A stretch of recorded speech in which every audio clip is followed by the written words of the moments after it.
Pemilu ini adalah sarana kedaulatan rakyat. Pasal 1 angka 2 Undang-Undang Dasar menyatakan bahwa kedaulatan rakyat itu atau negara ini berdasarkan kedaulatan rakyat. Salah satu bentuk kedaulatan rakyat itu adalah pesta demokrasi. Pemilu ini sesuai mandat dari Undang-Undang 7 2017, perubahan pertama di Undang-Undang 7 tahun 2023, perubahan pertama atas Undang-Undang 7 2017 mengamanatkan bahwa pemilu itu pada pasal 1 angka 1 atau ayat 1 menyatakan pemilu itu sesuai dengan azas, berjurdil dan berintegritas. Itu udah oke lah. Ini semua Bapak Ibu saya yakin pasti sudah paham. Nah, bagaimana pemungutan dan penghitungan suara dari tanggal 14 itu sampai dengan titik 00 dan bisa diperpanjang sampai 12 jam kemudiannya. Dan ini akan terjadi permasalahan ketika surat suara mungkin salah letak, tentu akan ada pencatatan, atau sesuai dengan rumus buku saku itu kan, jumlah surat suara sah itu 20, surat suara tidak sah itu 5 atau 6, kok absennya 25, tentu lebih 1. Nah, ini menjadi masalah. Ada apa? Dan itulah yang akan menjadi bagaimana penanganannya. Nah, setelah itu baru ke 15 sampai 20 Maret ini rekapitulasi hasil penghitungan suara. Nah, sesuai dengan Perbawaslu 7 tahun 2022, perubahan atas Perbawaslu 7 2017 tentang penanganan temuan dan laporan pelanggaran pemilihan umum. Di mana ada irisan tahapan pemilu dan pemilihan sehingga akan meningkatkan beban kerja penyelenggara pemilu, terutama di dalam penghitungan suara. Apakah suara sah, suara tidak sah, ternyata absennya berbeda. Kemudian ditambah lagi yang DPT atau DPTB ataupun DPK yang istimewa itu, apakah dia pas di tanggal itu berusia 17 tahun dan memiliki hak pilih, atau dia lagi jalan nih dari Lampung ke Aceh, ternyata dia lagi singgah kepada Pariaman, bagaimana dia menyalurkan hak pilihnya. Nah, ini juga akan menjadi tantangan bagi kita. Tentu kita akan menambah lagi PR, terutama bagi KPPS, terus dia akan melapor kepada rekan-rekan Panwascam ketika ada temuan.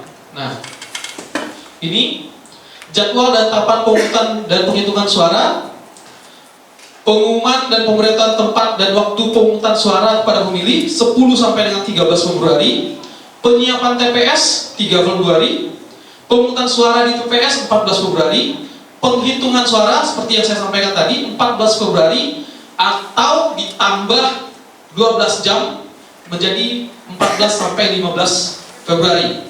Kemudian pengumuman hasil penghitungan suara 14 sampai 15 Februari 2024 di TPS. Pemilu itu milik siapa? Dari rakyat, oleh rakyat, untuk rakyat. Bukan untuk siapa yang akan dipilih, tetapi rakyat yang berpesta di 14 Februari tersebut. Dan kemudian ketika tanpa ada rakyat, ketika tanpa ada partisipasi masyarakat, tentu kita ini akan kewalahan. Kalau kita lihat penyelenggara negara itu kan cuma KPU, Bawaslu ketika bicara kode etik, DKPP. Nah, Bawaslu paling banyak sampai 100 orang, keluarga besar kita. Pada Pariaman berapa anggotanya? Tentu masyarakat yang sudah menjadi KPPS, dan kita harapkan masyarakat juga menjadi pengawas partisipatif. Bagaimana masyarakat juga mengawasi atau mengawal pemilu itu harus sesuai dengan azasnya, berjurdil dan berintegritas itu. Ketika ada pelanggaran sesuai dengan aturan yang dalam Undang-Undang 7, ya segera dilaporkan, terutama kepada teman-teman Panwascam. Sesuai dengan amanat Undang-Undang Perbawaslu itu, ketika ada amandat kepada Panwascam tentu bisa dimediasi di Panwascam. Tetapi kalau sudah ada rekomendasi, dinaikkan ke atas. Tetapi kalau tidak ada mandat, ya tinggal lapor lagi ke Bawaslu kabupaten atau kota. Nah, tugas pengawas TPS, pencegahan dugaan pelanggaran pemilu, pengawasan tahapan pemungutan dan penghitungan suara, pengawasan penggerak hasil penghitung suara, penerimaan laporan dan atau temuan dugaan pelanggaran pemilu, menyampaikan laporan dan atau temuan dugaan pelanggaran pemilu kepada Panwaslu kecamatan melalui Panwaslu kelurahan dan desa. Nah, inilah output kita terakhir nanti. Ketika di Panwascam kita akan ketika kita mendapatkan laporan dan atau temuan dugaan pelanggaran pemilu kepada Panwaslu Kecamatan. Kemudian kewajiban pengawas TPS menyampaikan laporan hasil pengawasan pemungutan dan penghitungan suara kepada Panwaslu Kecamatan melalui Panwaslu Kelurahan atau Desa, dan menyampaikan laporan hasil pengawasan kepada Panwaslu Kecamatan melalui Panwaslu Kelurahan atau Desa. Nah, apa saja sih pelanggaran pemilu? Pertama, ada pelanggaran administrasi, ada pelanggaran kode etik, ada pidana. Administrasi itu contohnya KPU, kita menemukan KPU tidak melakukan penelitian dan verifikasi faktual terhadap dokumen pendaftaran partai politik, ini sudah lewat. Kemudian KPPS memberi kesempatan kepada seseorang memilih di TPS padahal bersangkutan tidak memiliki hak. Contohnya orang yang tidak cakap hukum.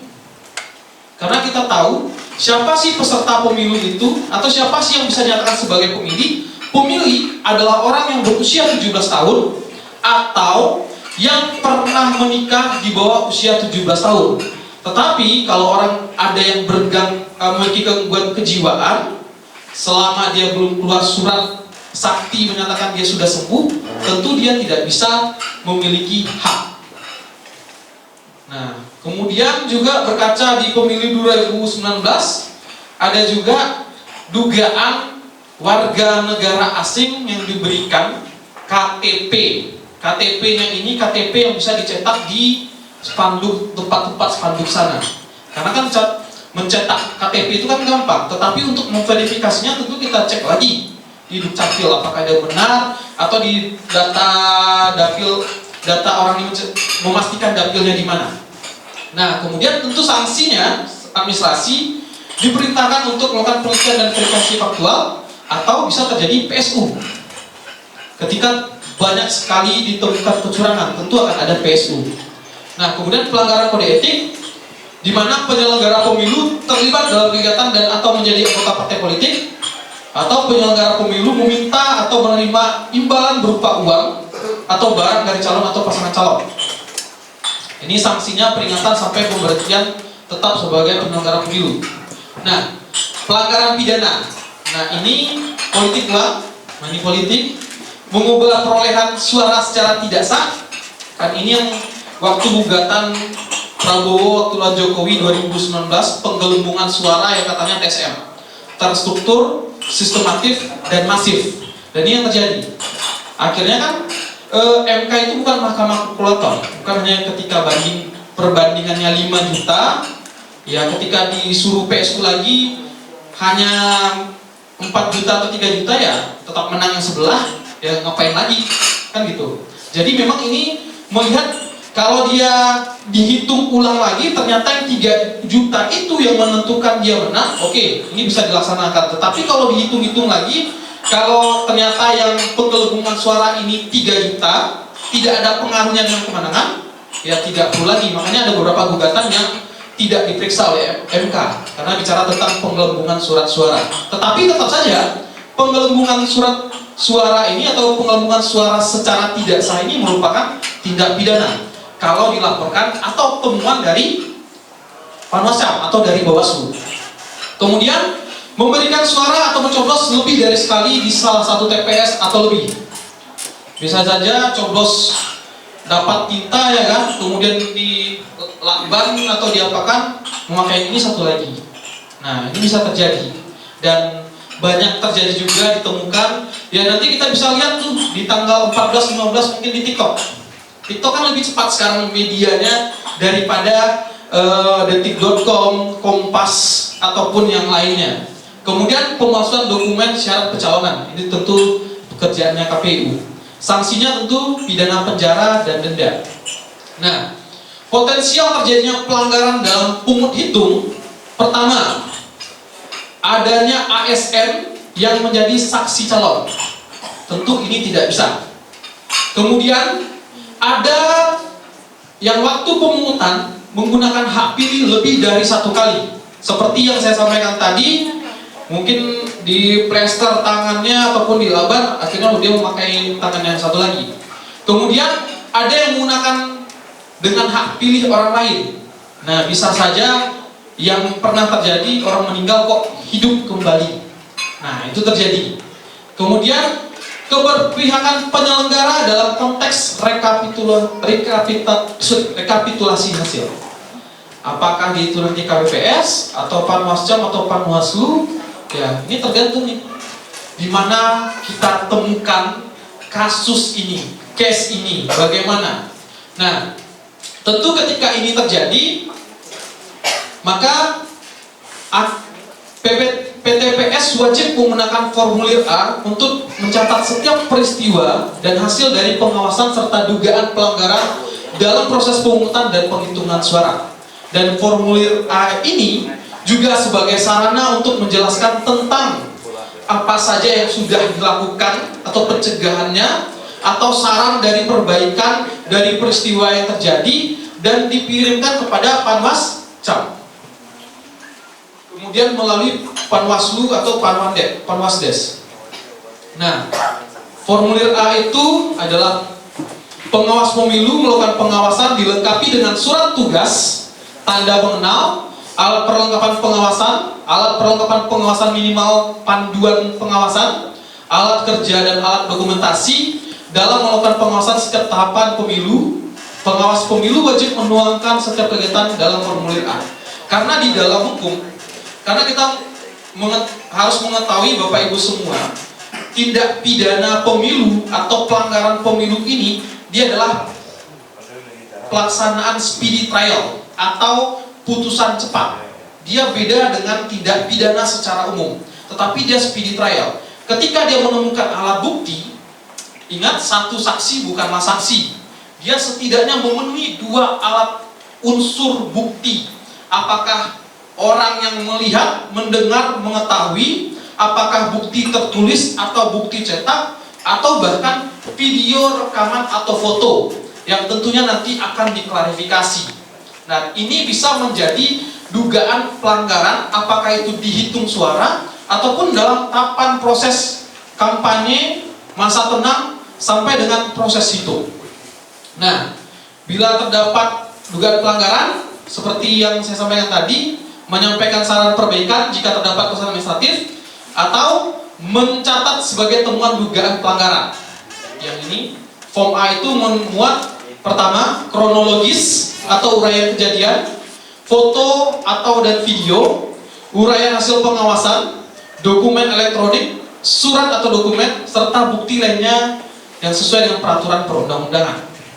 Nah, pidana bagi panitia pemungutan suara yang lalai. Pertama, anggota PPS atau PPLN yang dengan sengaja tidak mengumumkan dan atau memperbaiki daftar pemilih sementara setelah mendapat masukan dari masyarakat dan atau peserta pemilu diancam paling lama 6 bulan dan maksimal 6 juta rupiah. Kemudian pasal 499, anggota KPPS atau KPSLN yang dengan sengaja tidak memberikan surat suara pengganti hanya satu kali kepada penerima surat suara rusak dan tidak mencatat di dalam berita acara diancam 1 tahun penjara dan maksimal 12 juta. Kemudian pada pasal 503, anggota KPPS atau yang luar negeri yang dengan sengaja tidak membuat dan menandatangani berita acara kegiatan atau pemungutan dan penghitungan serta sertifikasi rekapitulasi suara diancam 1 tahun atau denda 12 juta. Dan yang terakhir, bagi KPPS atau KPPS luar negeri yang tidak menjaga mengamankan keutuhan kotak suara dan menyerahkan kotak suara tersegel yang berisi surat suara, berita acara pemungutan suara, hitung suara ini, dan sertifikasi hasil pemungutan suara kepada PPS ataupun PPLN bagi KPPSLN pada hari yang sama diancam pidana penjara 1 tahun 6 bulan dan denda maksimal 18 juta rupiah. Nah, tentu apa yang kita harapkan? Yang kita harapkan adalah penghitungan suara yang jujur dan adil, menyatakan pelaksanaan pemungutan suara di TPS ditutup dan pelaksanaan penghitungan suara di TPS dimulai. Ini idealnya, ideal yang diatur dalam peraturan perundang-undangan dan keinginan kita semua. Jangan sampai kita menjadi pejuang pemilu seperti yang 2019 atau yang 2020 pilkada. Banyak sekali pejuang-pejuang pemilu yang menjadi tonggak sejarah bagaimana pemilu dan pemilu kada di 2019 dan 2020. Karena tahun ini kan tahun yang sangat tantangannya berat. Kalau sempat nanti presiden putaran kedua bisa jadi bulan Mei. Kemudian sesuai dengan surat edaran yang baru keluar kan pilkada itu bulan September. Nah ini kan tantangan nih. 1 tahun ini kuat gak stamina kita dengan memikirkan hak rakyat yang harus kita perjuangkan? Karena pesta demokrasi itu dari rakyat oleh rakyat untuk rakyat. Nah, tentu selanjutnya yang idealnya itu penghitungan suara, membuka kotak suara dengan disaksikan oleh semua yang hadir, mengeluarkan surat suara dari kotak suara satu demi satu dan meletakkan di meja KPPS, menghitung jumlah surat suara dan memberitahukan jumlah tersebut sesuai dengan rumus yang sesuai, yang sah 20, yang tidak sah 5, jumlah peserta 25, itu berarti sah. Tetapi kalau yang sah 20, yang tidak sah 6, jumlah pemilih itu 25, berarti lebih 1 dong. Nah, itu menjadi pertanyaan juga. Kemudian membuka tiap lembar surat suara, meneliti hasil pencoblosan dan mengumumkan kepada yang hadir perolehan suara untuk setiap pasangan capres yang dicoblos. Ini kemarin juga sempat viral di TikTok, di mana KPPS luar negeri mencoblos langsung yang di Malaysia itu. Nah itu kan viral di TikTok itu. Sampai sekarang menunggu klarifikasi terkait video tersebut. Kemudian mencatat hasil pemeriksaan yang diumumkan dengan menggunakan formulir yang disediakan dan memutus apabila suara yang diumumkan berbeda dengan yang disahkan oleh hadir dan atau saksi pasangan calon. Itu saja yang bisa saya sampaikan. Selanjutnya saya serahkan kepada moderator. Terima kasih.